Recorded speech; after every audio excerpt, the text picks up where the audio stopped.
I'm Matt. And I'm Dylan. And this is our road trip in a campervan through Kyushu, Japan. We're taking this converted Toyota Velfire In search of adventure without a plan. to discover and share new places to share with you guys. Like and subscribe to follow our journey.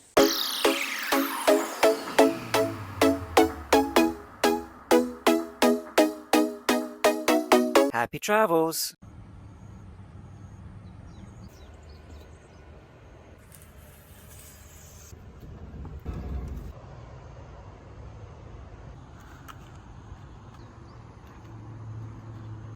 Good morning and welcome to day 3. When I wake up in places like this and remember that I'm actually in the middle of a city, it's hard to think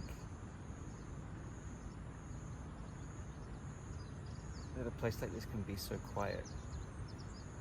This is very central in Hita, but it's so peaceful. And the sounds of some of the birds and the insects are all here.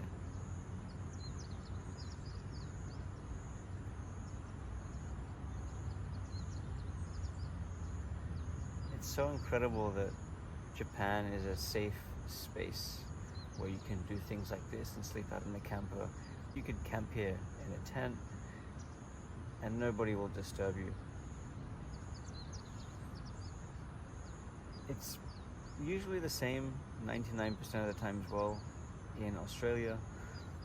I'd say in the US I was surprised that it can get, I'm not sure if dangerous is the right word, but it can get uncomfortable at times. When I would sleep out in the van in the US, it was really common to have the police or security guard to knock on my door if I was near a town or a city. I tried my best to find a place that was comfortable for me, but also comfortable for the people that are living in the area. So I could be sleeping in a neighborhood, in a parking lot, that kind of thing. But I had the police telling me, whether it was true or not, that there's been some complaints and I need to move from this area. I can't sleep here.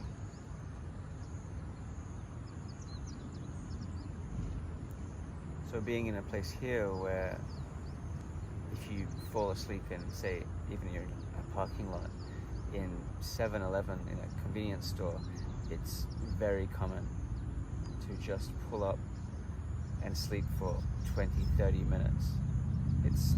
It's very much the norm.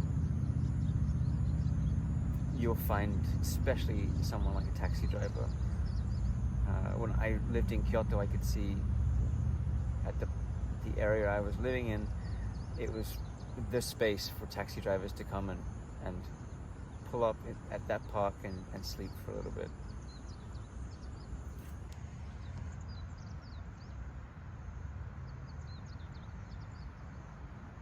Yeah.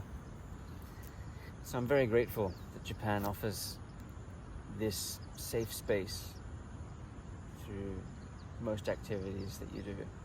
It's funny as well, talking about sleeping out and Japanese people doing the same thing, or local people, I can say too, doing the same thing. I've been in so many situations where I've pulled up in an area such as this, next to a river, or even a parking lot they have, and the place can be empty. But when someone else pulls in later that night, if you're there earlier and they arrive a little later, for some reason it's pretty normal for them to pull up right next to you as well. So I don't know whether that's a comfort thing, or whether, so for example in Japan, if you jump on the bus, people fill the bus like kind of one by one from front to back in a way.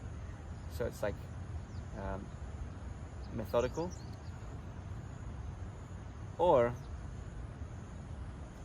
there just might not be that thought about that at all. But I'd say part of it's a space saving thing and trying to be compact and being organized and being neat and tidy. I think it just runs in how this country works, and it even stretches into that kind of behavior.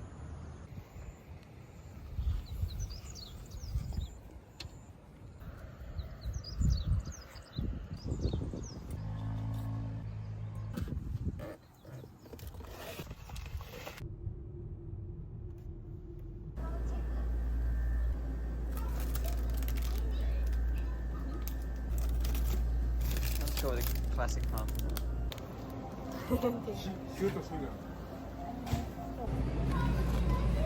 We just stopped for a short ice cream break. I don't think why did we even stop? It was more like not an ice cream break, a driving break. I needed it. You haven't driven for a while. Yeah, I'm not sweating. So we was in Australia for like 2 months and you didn't get a chance to drive there really. No, I don't think I can. Yeah, it's very different. Yes. So now we're back here and it's just a nice excuse anyway to just come sit down in air conditioning and have an ice cream. I chose Palm. It's my go-to ice cream when I don't use my brain. It tastes good. Yeah, that's my recommendation. Japan loves making these little models. A beautiful view is here. And you can see there's like dragonfly stickers on the door, on the glass. If you look carefully, here as well. See that? So that's an attempt to keep bugs away, because dragonflies eat mosquitoes, for example. No. Does it work? Okay.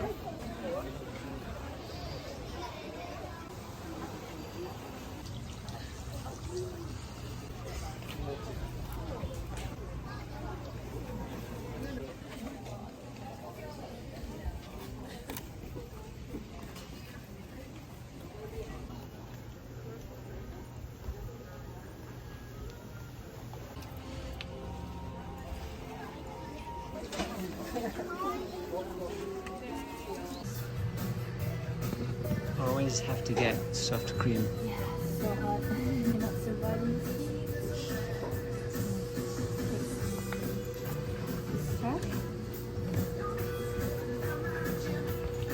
Carrying around our trash because there's never anywhere to put it.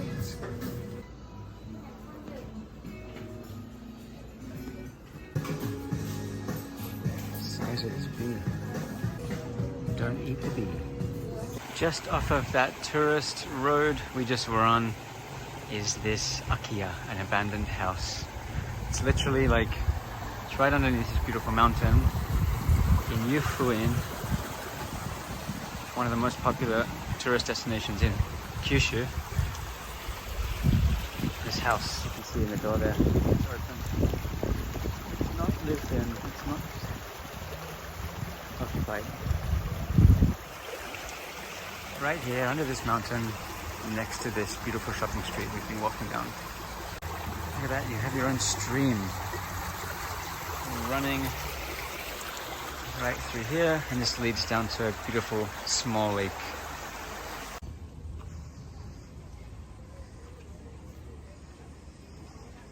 Hydrangeas are out and blooming.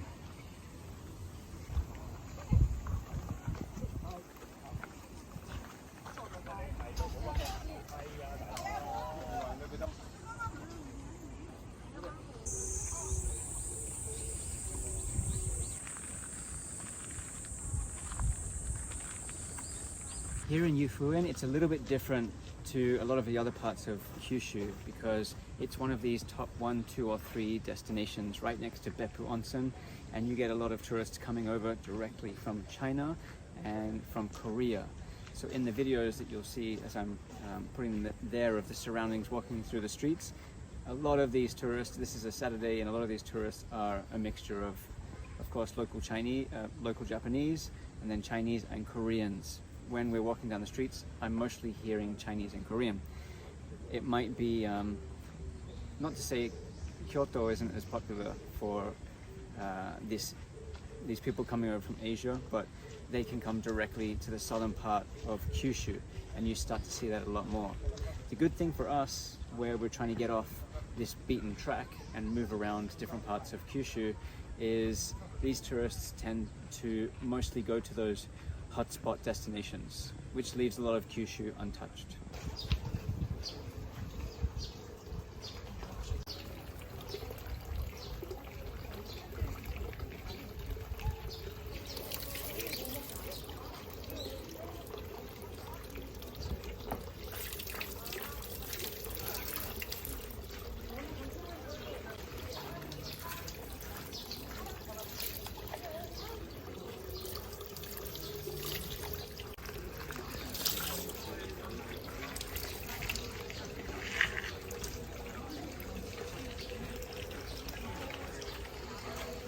Good for keeping you cool in this hot summer. This is when you know you're on the tourist trail. Look at all these buses. We're not staying here, but we've just driven past this place, which is a free campsite. Just behind you can see it's got a pretty new looking building there.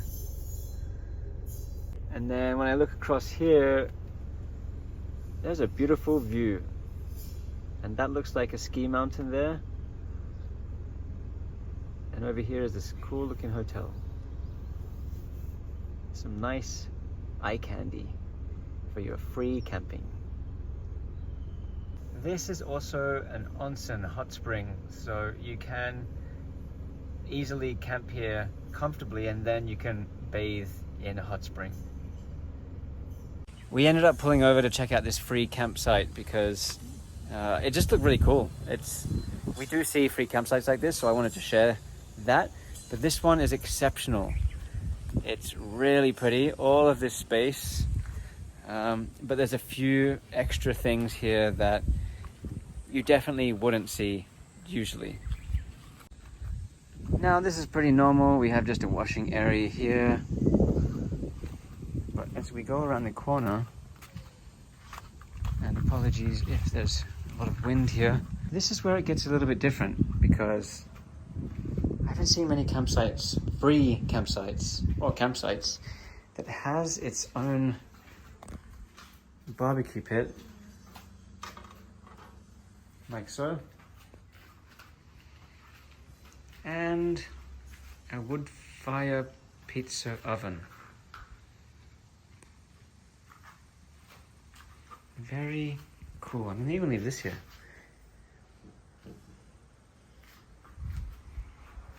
Awesome. Even the ski hill that is here, this is pretty far south in Japan, down in Kyushu. Most people will head up to the Northern Alps.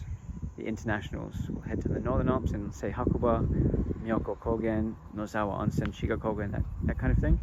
Or even further north, up towards Hokkaido. But even down here, there's ski mountains. So in comparison to those other mountains up north, which would get much more snow and better consistency, they still have this as an option for life, which is really cool. And it's definitely better than what you would get in Australia, for sure.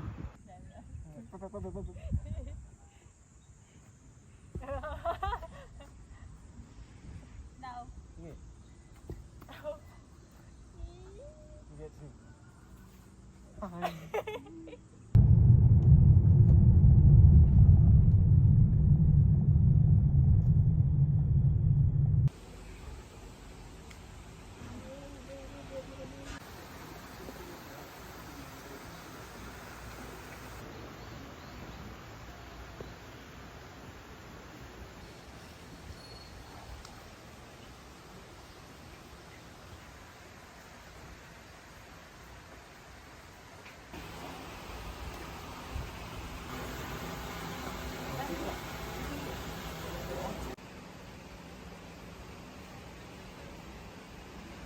There are a lot of options for onsens here and places to stay. These ryokans,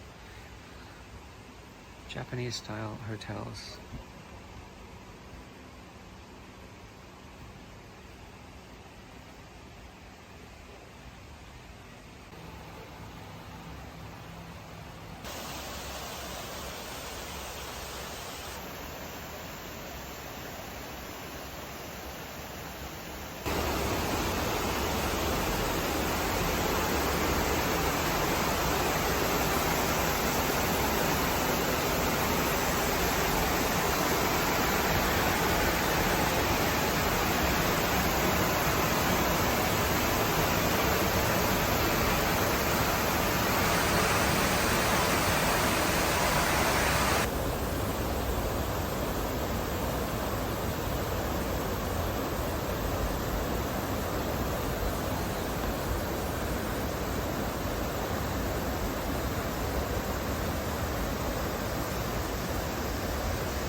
too big for hanging.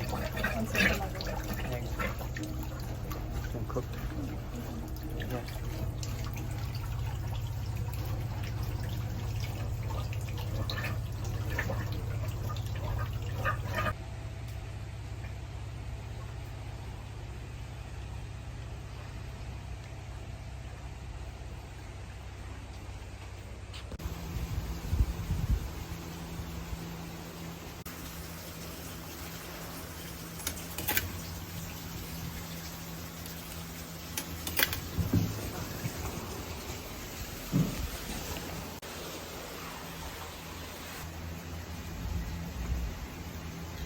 This is a face steam.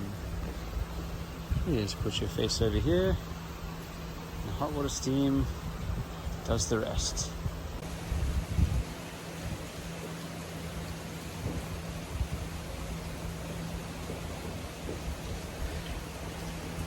That actually feels really good.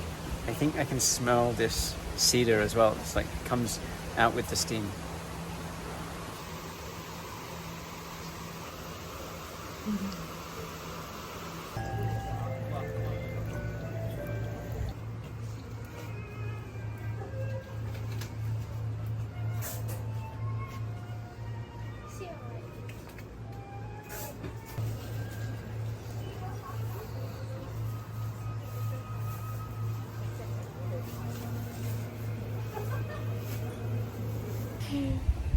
We've just finished the onsen, and something that's a ritual in Japan is that you kind of must have milk. Yeah, they usually sell it nearby in a vending machine or like a store.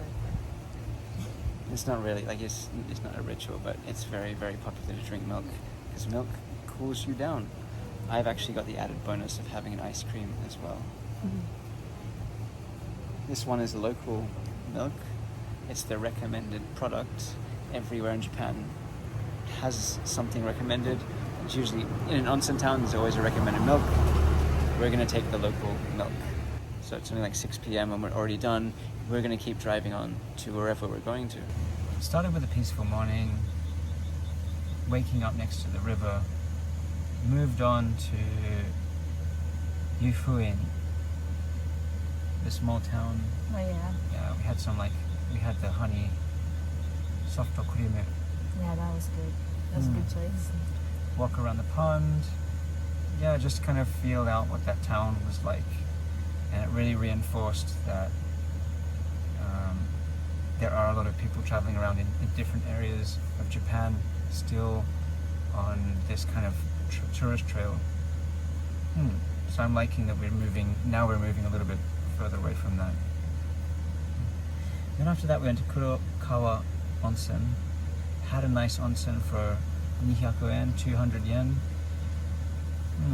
Really peaceful town. And on the way through we found what is claiming to be Japan's tallest, highest swing. I'll put some videos up of that so you can see. Yeah, we'll check it out if it's actually the tallest. Yeah. It was quite pretty, and it was high. And with the mountain behind it, it was really something special, I think. That made it nice. I enjoyed it so much. Yeah, it was like, ooh, wow. It's the end of our day. And then now we've parked up. We actually ended up deciding to stay. We just showed that we found this mineral spring water that's just like endlessly running, and it's just over here, so we ended up parking right there. It's now 11 p.m. and we just don't want to go any further. We can park here safely. It's quiet. It's a peaceful neighborhood. Thanks for joining us on now day 3. Day 3. Coming to an end. So join us for the next one to see where we end up. Good night. Good night.